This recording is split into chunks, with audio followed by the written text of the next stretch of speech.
Hey, what's up guys? I'm Corey and this is my channel Get Sharp, where I sharpen your knives. Today, we've got a kitchen set of one of my favorites, the Wusthof Classics. Got a chef's knife, a santoku paring knife, and a utility knife. Just gotta marvel at the beauty of these German knives. I mean, they are just gorgeous. They do such a good job. I absolutely love these.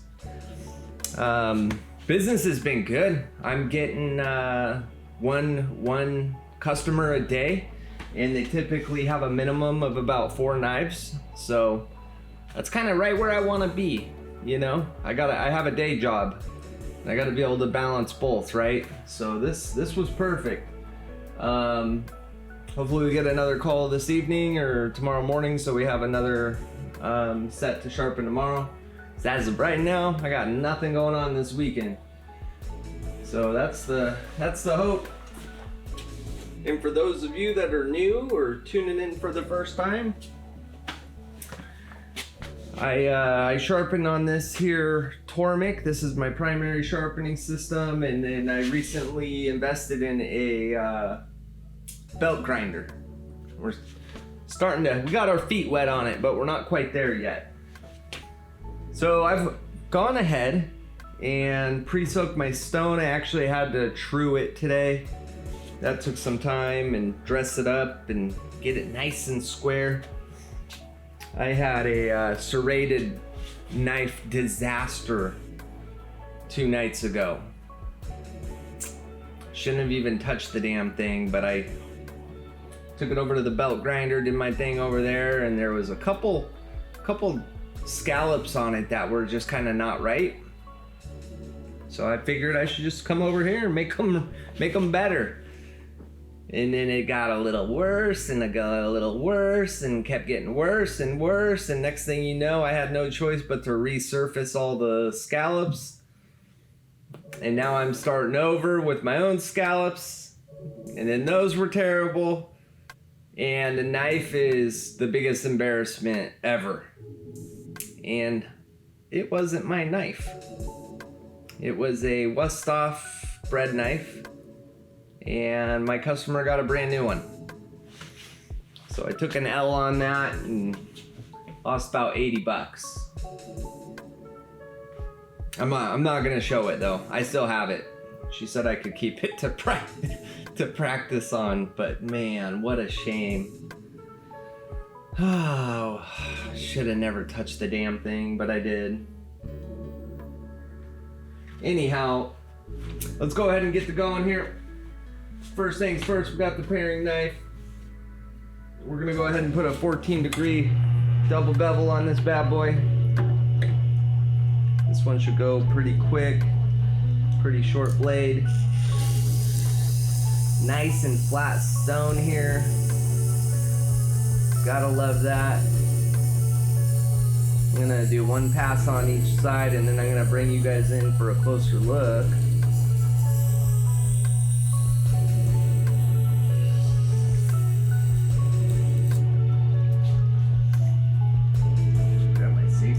Here real quick. Put up on the mat there.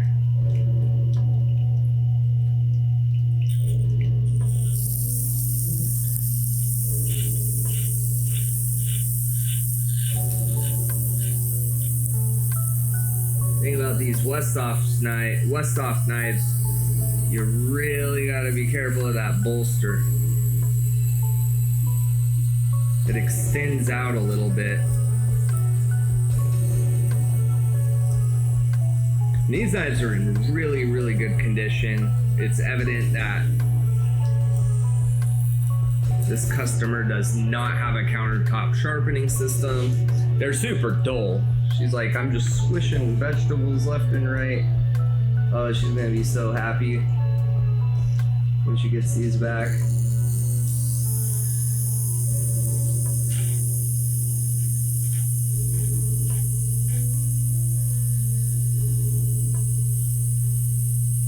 So this particular knife had a 20-degree edge on it.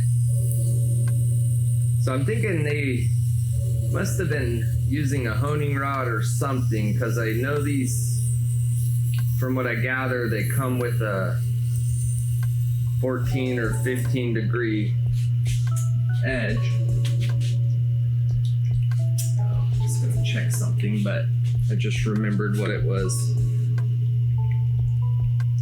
So I'm establishing a new bevel that's lower than the existing, which is great because it's going to be really easy to tell when I'm done. So I just got to look at the apex and see if that old bevel's still there.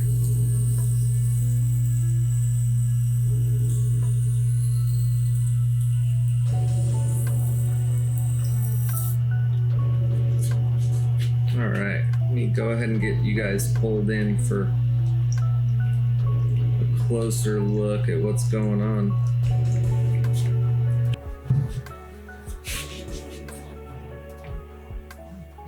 One super common thing I always notice about these knives when they come in is they always have a crack on the handle. Almost every time, but these 4 knives, only one of them does not have that crack.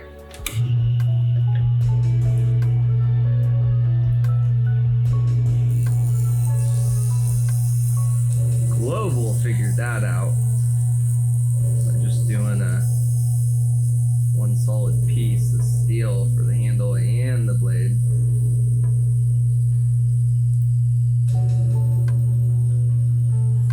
And this stone's dressed up at about 300 grit, so I'm just letting the weight of the knife do the work for me. I'm in no rush. The slower I go, the more forgiving any kind of a mistake or slip up will be. That right there, that's that sound there's where the heel meets the bolster. Wusthof did not grind it all the way. It's a little bit of a slope there, and it was uneven on one side.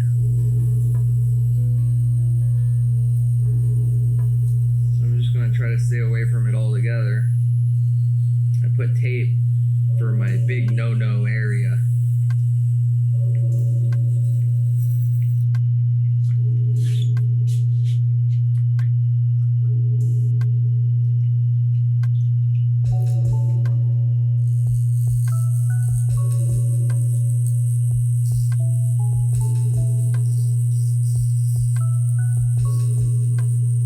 Side, I'm not getting any of that nasty sound because this is the side where they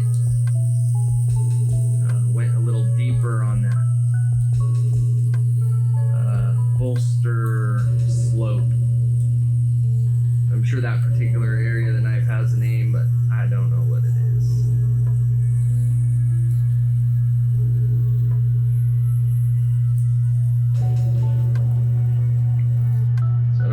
Saw it today, but I saw a headline. Jeffrey Epstein was an FBI informant.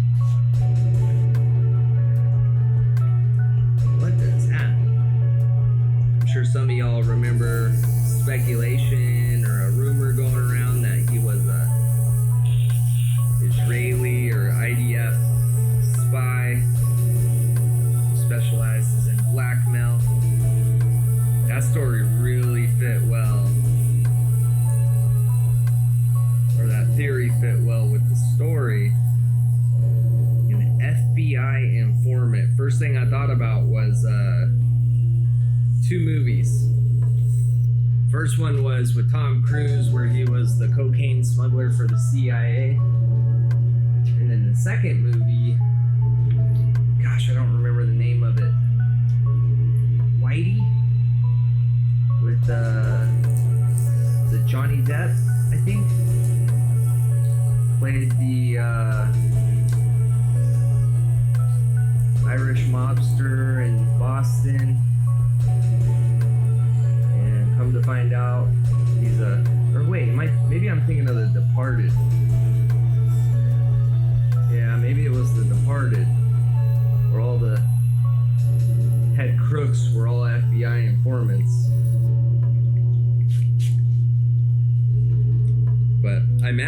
are an FBI informant and you do it long enough, you probably start to feel pretty powerful.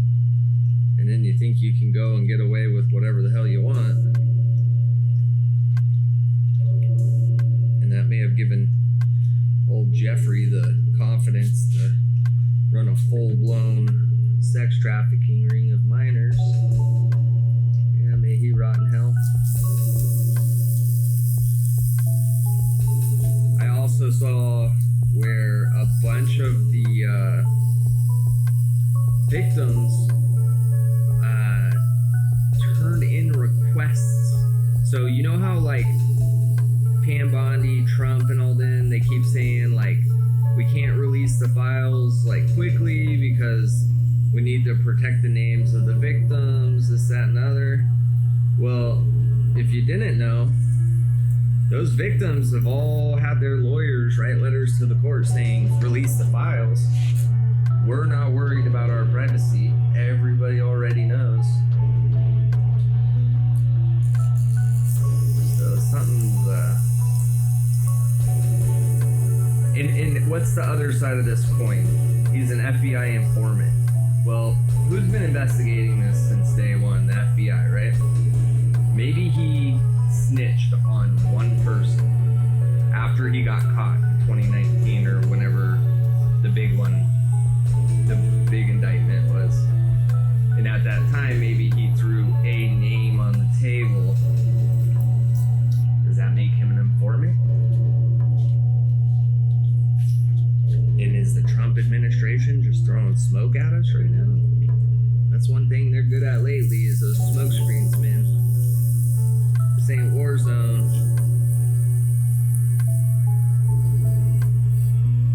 They'd be throwing that smoke like it's no one's business. I think trust for Trump is in the toilet right now. Because you cannot defend. You can't. If you do, you might as well be one yourself.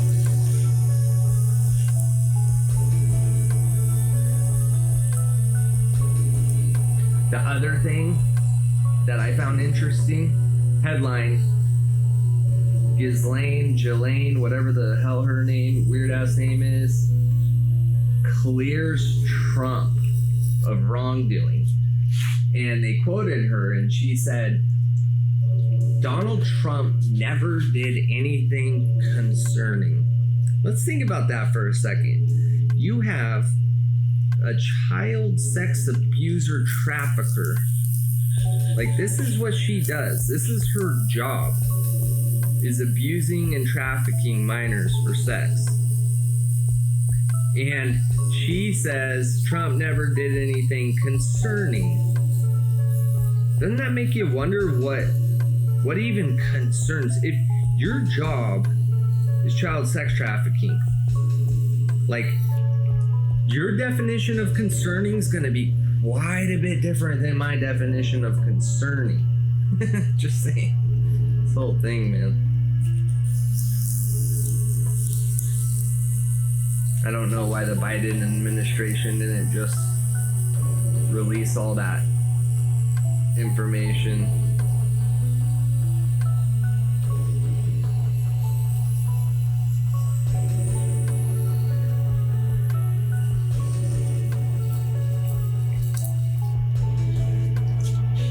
Alright, let's see if we're getting close here. Alright, looks like we're good.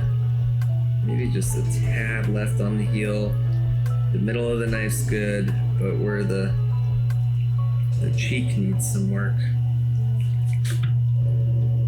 So I'm gonna go ahead and just work the cheek for a second here.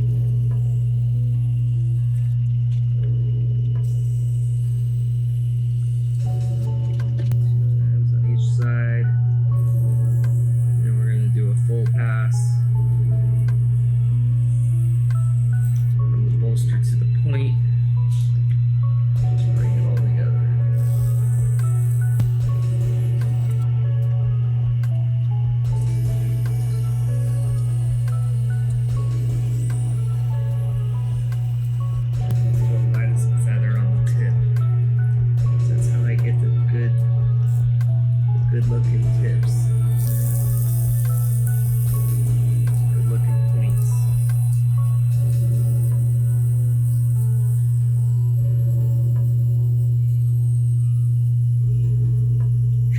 work on my sharpening vocabulary. I give people at work a hard time about their vocabulary, and noticed the other day when I was watching myself that I'm all over the place with my friggin' terms. So it's time to tighten up. Okay, tip still behind.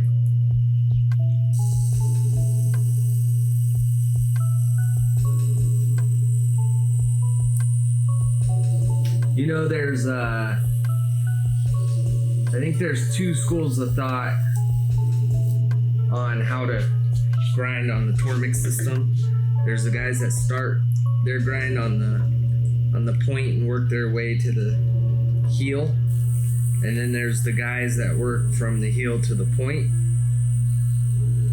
I don't know how the heck anybody starting from the point is doing a good job on the point. It's much easier to start from the heel, in my opinion.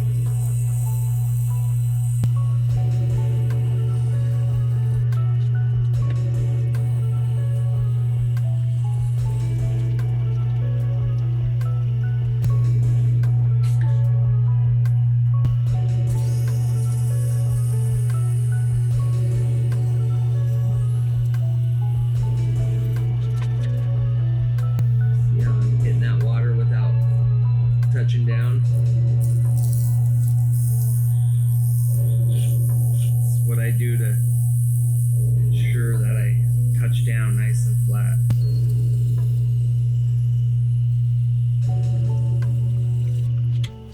I'll show you guys my progress here.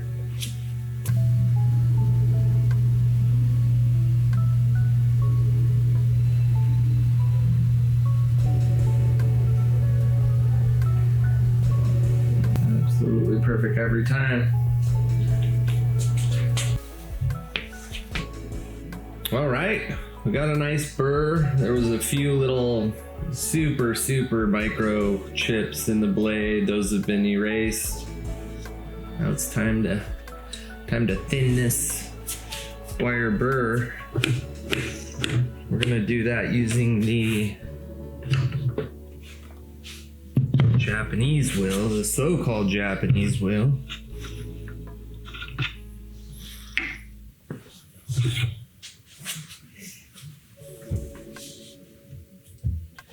I'm sorry, Japanese water stone.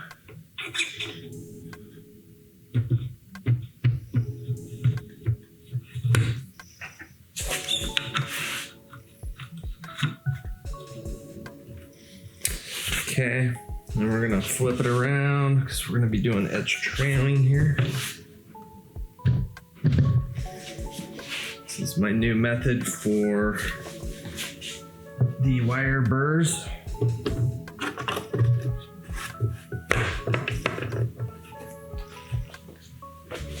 So far, I've been very happy with the process.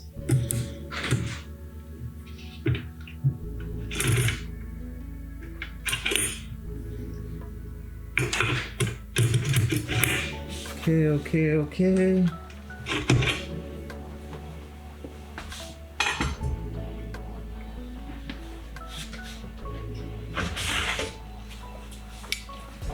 Take our multi-base.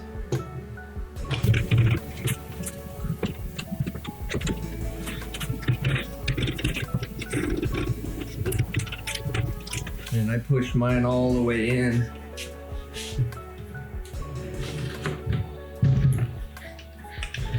I go, see these bars sticking down? And go to there. And I do that because I had to measure everything so that my calculator is accurate. Speaking of which, let's make sure this edge angle is close. Good.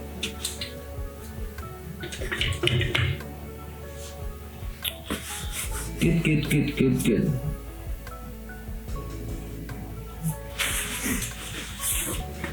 Now we need to jump on the calculator. Plug in our new dimensions. So 12880.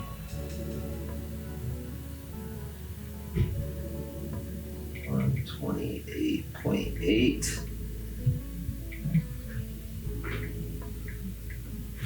68.6.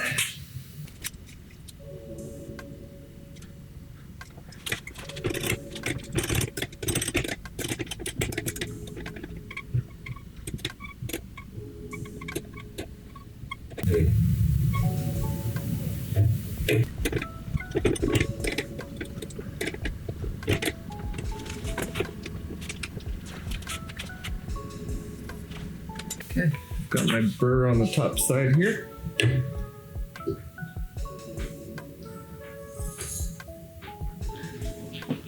Wheels loose. Let's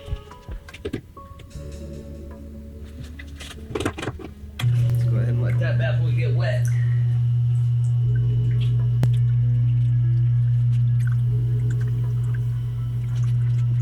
And then maybe I set up the camera right here. Give you guys kind of that look like you're sitting up here looking down. All right. This camera position makes me super nervous, but should be all right as long as we remember it's there. I took a picture to show you guys what it looks like. Kind of a cool tripod. I can do all kinds of neat positions and stuff.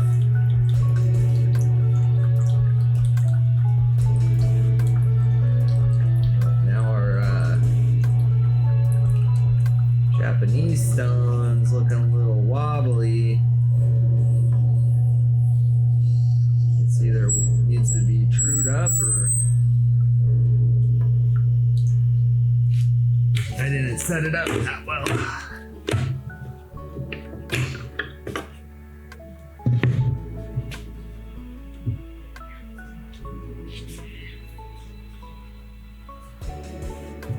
Probably just needs to be trued.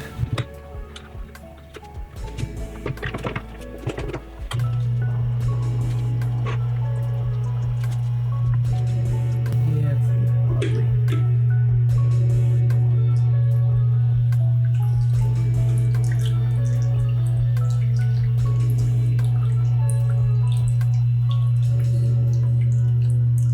It's been a couple weeks since I've messed with it. Actually, it's probably been closer to a month.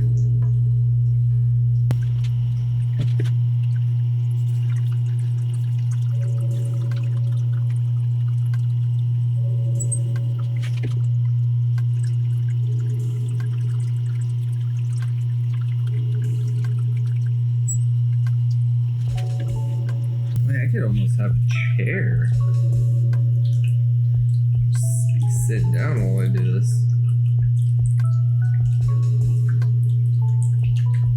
Need one hand too.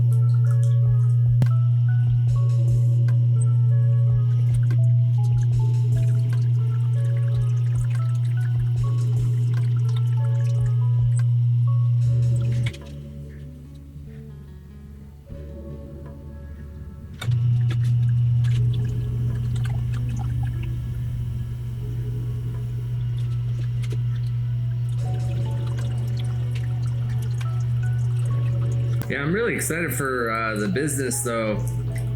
You know, I'm probably nearing the end of month 2 and yeah, it all happened getting consistent phone calls happened pretty quick for me. One thing I leveraged was Google reviews. As far as I can tell, Google's still king for the time being at least. It's not going to be long. Everything's going through ChatGPT, Copilot, and Grok. So I'm starting to figure those out as well. So far, they all like me. I'm waiting for the moment when ChatGPT recommends that I pay $10 a month to even show up as a business. But there are some clever little tricks you can use to make your business show up on AI. I'm not gonna give those tricks out quite yet. If I'm being honest, I just don't want my local. I've got 2 or 3 other sharpeners in my area that I'm competing with right now for customers. And I need a little bit more time to build up my reviews and online reputation score before I'm comfortable kind of sharing some of these things I've learned.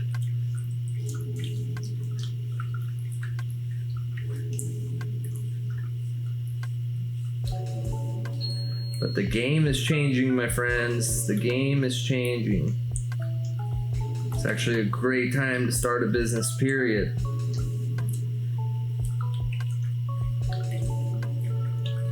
Hopefully you got some money saved up if you want to, because the banks in the United States of America have tightened up on lending. That is a fact.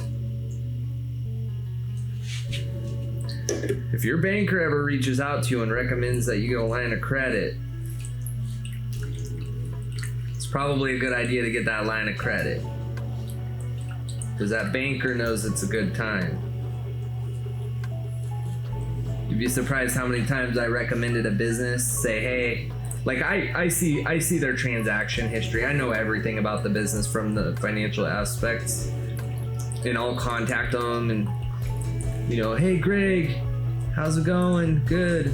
How's business? Yeah, I can tell, man, you're killing it. Your balances are growing like crazy. You know, the bank's approving a lot of credit deals right now.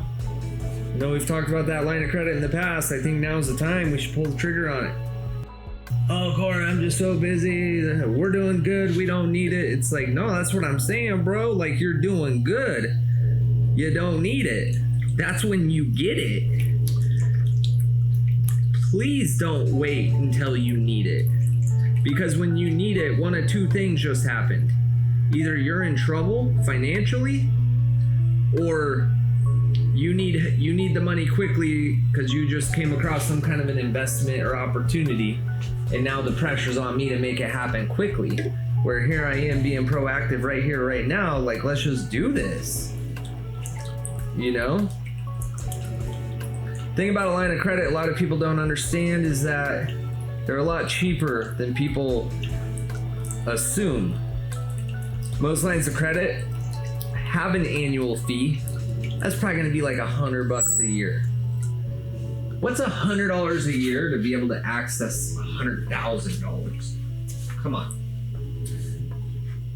And a lot of times the bank might just waive that for you if you ask. Number 2, interest rates. People look at it and they say 10%. Oh my God, that's so expensive. Well, that interest rate is being expressed to you as an annual interest rate. The assumption's being made that you're going to carry a balance for an entire year. Line of credit's not designed for that kind of term. They're short term. It's like a bridge loan. Help you get what you need until you find a permanent financing, or you decide to just use your own capital to cover whatever kind of purchase you just made. But let's say you're going to use it for 1 month, right? Got $100K. I'm going to go buy this lot real quick. I've got access to the cash, so now I'm a cash buyer. The realtors love me. I go buy it. And then I'm going to go run down to the bank that does lot loans. I'm going to have them put a permanent, 15-year fixed rate lot loan on it. And guess what? I only use that money for 1 month. My interest paid is less than 1%.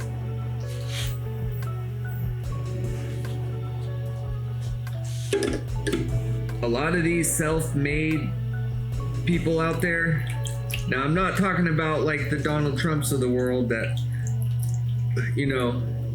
got a leg up from daddy. not talking about the Lucky Sperm Club. I'm talking about the actual hustlers of the world. A lot of them use credit to make big deals, but you can't be stupid. You gotta know it's a good deal. Someone in my family about 4 or 5 years ago bought a condemned home, waterfront property in Puget Sound with cash. At first glance, it didn't look like it looked a little risky, but it's friggin' real estate. That lot of land right now is worth $1 million. Now, he couldn't get a mortgage on that because no bank's gonna lend on a condemned home. But if he had a $250,000 line of credit, guess what? He just bought himself a piece of land. In that scenario, a line of credit was not used. It actually would have been a bad idea just because you got to pay that line of credit back within a year. Otherwise, the bank's going to freeze it on you and you're going to be basically have bad credit with the bank, even though you make your payments on time. They want you to fully revolve those lines. If I had a line of credit right now, I would not use it for more than 3 months at a time. A lot of people use them to cover snowstorms. No money came in, but they still got payroll. They know the snow's gonna melt eventually. It makes them nervous to deplete all their capital. I got some clients that are just lazy and they don't want to have to move money from one bank to another. There's all kinds of reasons. But don't be scared of credit. Get smart and figure out how to use credit.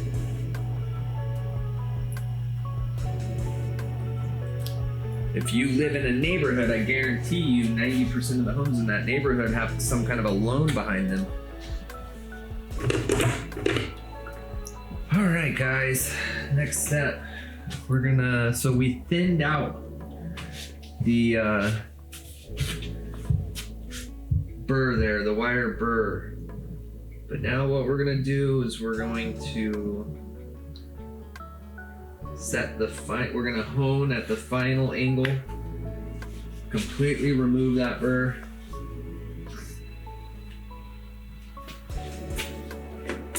$70.3.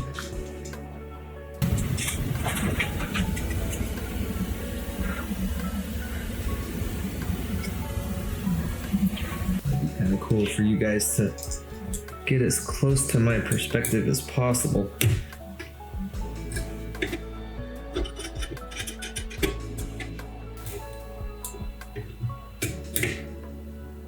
Okay, so I just swung that and it's not touching the wheel. Come down a little bit until it does.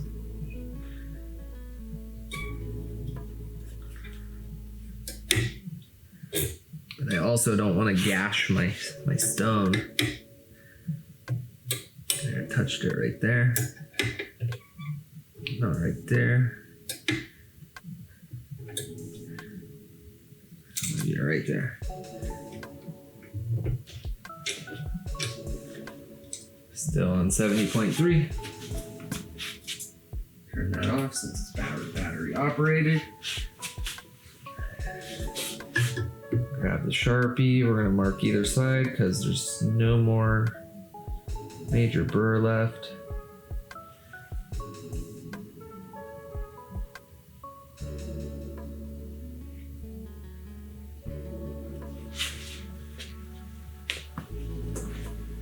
And I'm just gonna check my angle.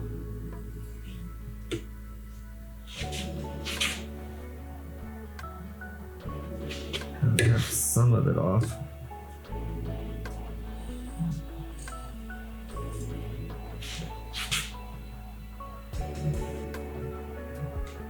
Yep. So I wanted it to leave a little bit where the bevel meets the the face of the blade.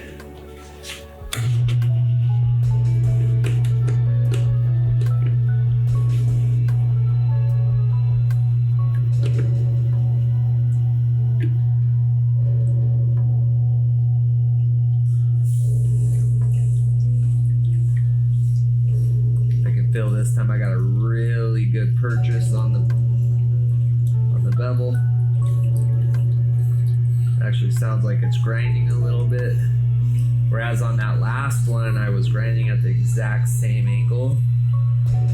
It just felt really smooth, quiet. This one sounds a little bit more rough.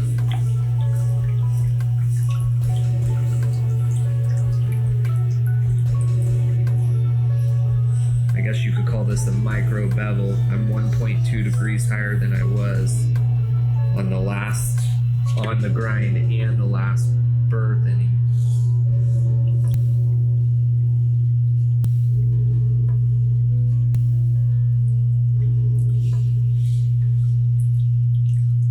Really do my best to keep this thing flat, because if I tip it left or right, I'm applying a lot of pressure on the corner of the stone against the blade, and it'll dig in a little bit. It takes forever to flatten that back out.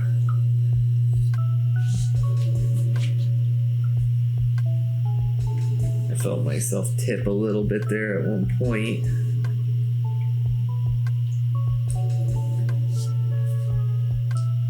Okay, we're good, we're good. Let's get this nice and cleaned up here.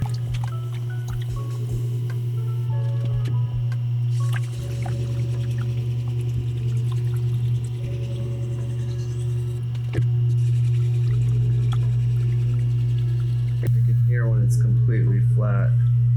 Beautiful. I'm happy. Alright, we're gonna go ahead and get ready for the leather wheel. Should have just left it there. I don't know why I just did that.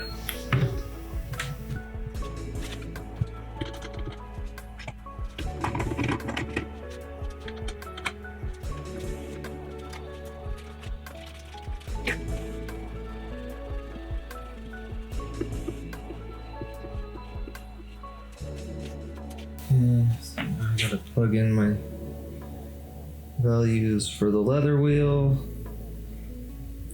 What was my projection distance? 128.8.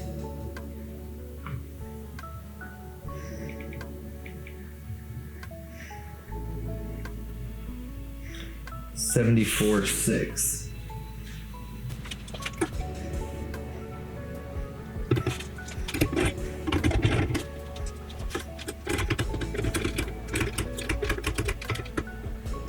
There's a little rub right there. I envy all the sharpeners out there with 2 Tormeks. Must be nice. Must be nice. We got one dedicated for grinding, another dedicated for honing. One day, one day. I'm fortunate I even have this thing. I mean, this thing's allowing me to make money doing what I love. How cool is that?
6'4", 3 or 2.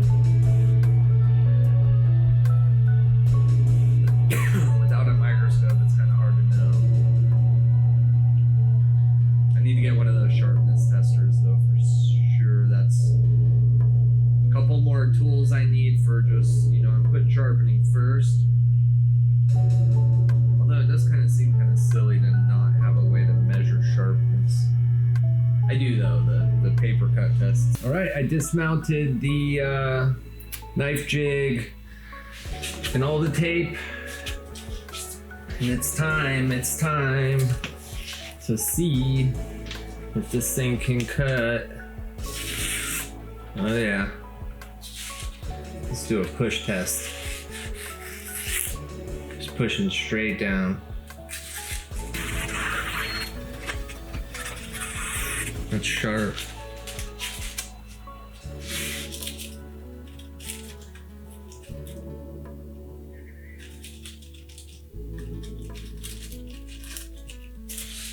Cigarette paper.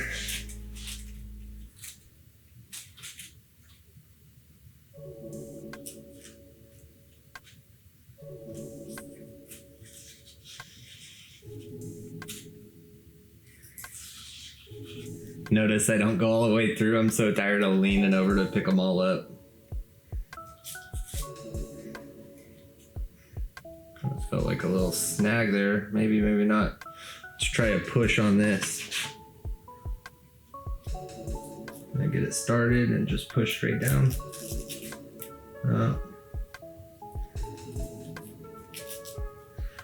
Feels like there's some goop on here or something. Not push sharp on this. Oh, it is in that spot. Well, parts of it are razor sharp. Isn't that something? Woo, this thing is friggin' dangerous. This knife right here, $10,000 in San Quentin State Prison. 10,000 would be the price for this one. Oh boy. One time my stepdad told me I have an overactive imagination. And boy, that kind of stung a little bit. It's like, shit. Overactive imagination. Now I use it against other people. Like, no joke, I've said that to people. When they say something stupid. Oh, yeah, you definitely have an overactive imagination. Anyways, so that's it for this knife here. Ooh, I'm happy with it. This thing is friggin' scary sharp. Kimberly, if you're watching, be very careful.